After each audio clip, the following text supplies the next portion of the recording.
Hey everyone, and welcome to today's video. So this is a bit of a follow-on from the home studio tour that I posted a couple of weeks ago. And today I'm going to talk about the 5 guitars that I use the most when I'm recording, be it here or elsewhere.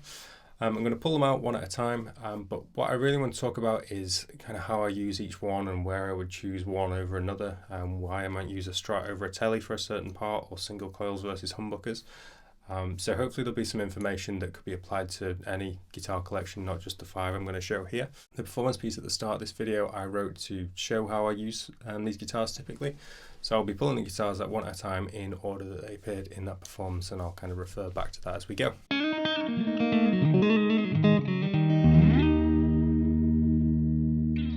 So this is my main Strat.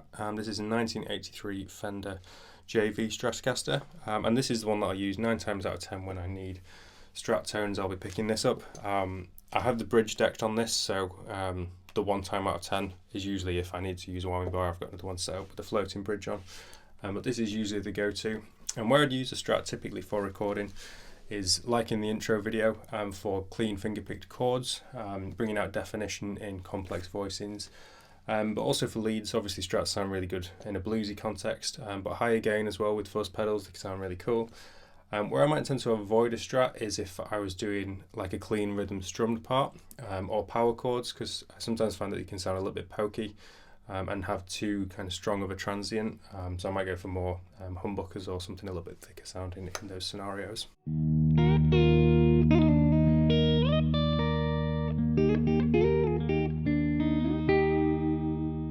Next up we've got the Schecter Fastback PT, and anyone who follows my channel will know that this guitar gets a lot of use.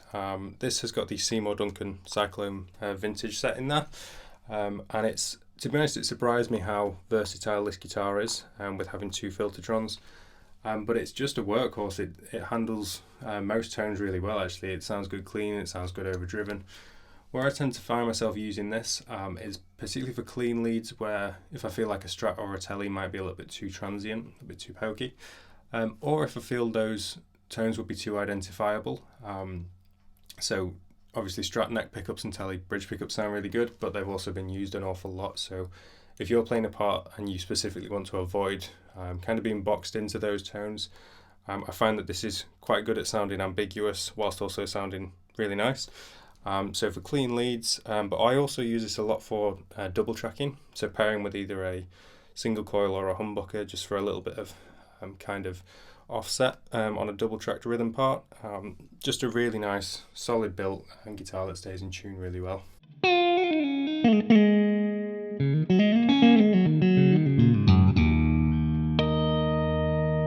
So this is my PRS Custom 22. This was 2006. Not that that's a particularly special year, although I do tend to find that I prefer PRSs from like the early to mid 2000s. I just like the set of specs they came with, the neck profile, the pickups. I like the rotary switch as well actually. A lot of players don't seem to like that, but particularly from a recording point of view, it's a lot harder to knock that out of place than it would be like a typical blade switch. And this guitar was actually my main guitar for about 6 years, so it's been gigged an awful lot, it's been recorded with a lot. Nowadays I tend to find that I'm using it mostly for rhythm work, and particularly for like heavier kind of riff orientated rhythm work. So like the performance video at the start of this one, where I'm double tracking this with the Ambler, which I'll talk about in a second.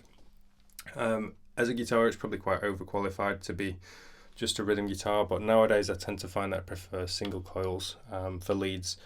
Particularly with my own music anyway, I just find that they cut through a little bit more through like guitar dense mixes. But again, really rock solid tuning wise, which is obviously of vital importance in a recording scenario. So that's the PRS Custom 22.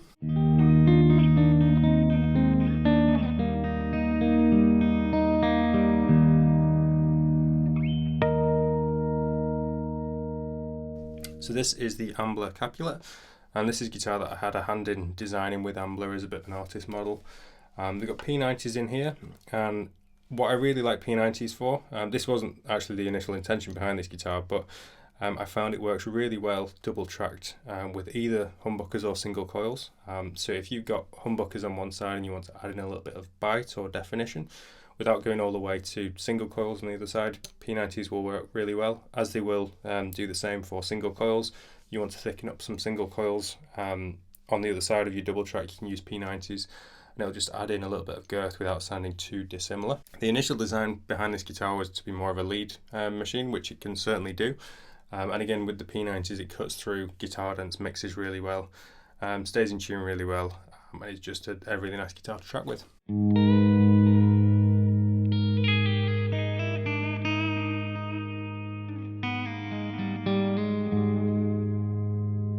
So anyone who follows my channel or follows me on Instagram will know just how much I love this guitar. This is a 1989 Fender Esquire, made in Japan, and it's just a total workhorse.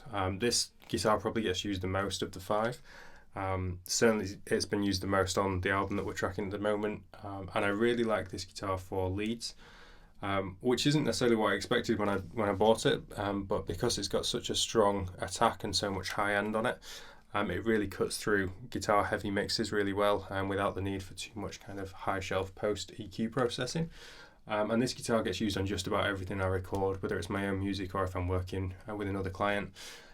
It's just a total workhorse guitar, and certainly won't ever be on a to sell list, so hopefully this guitar will be with me for a very long time.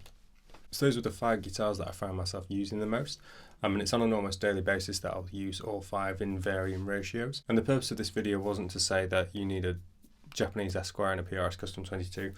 It's to show how different guitar tones can work well in a mix and how they can complement different parts.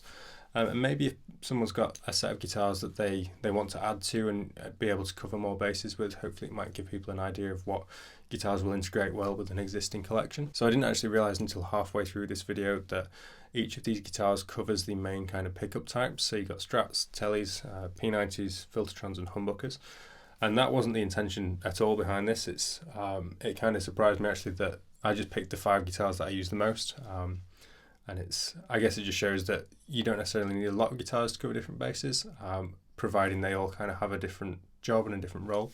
So it's given me some ideas as well about thinning down my own guitar collection. I said previously in videos I would like to get down to a smaller number, so I think, to be honest, with these 5 I could cover just about everything I needed to. But let me know in the comment section what your top 5 would be, or if you feel it would be more or less than 5. And obviously if you've got any questions, let me know in there too, I'm happy to answer those. If you did enjoy the video though, please do click like and subscribe. As always, thank you very much for watching, take care, and I will see you in the next video.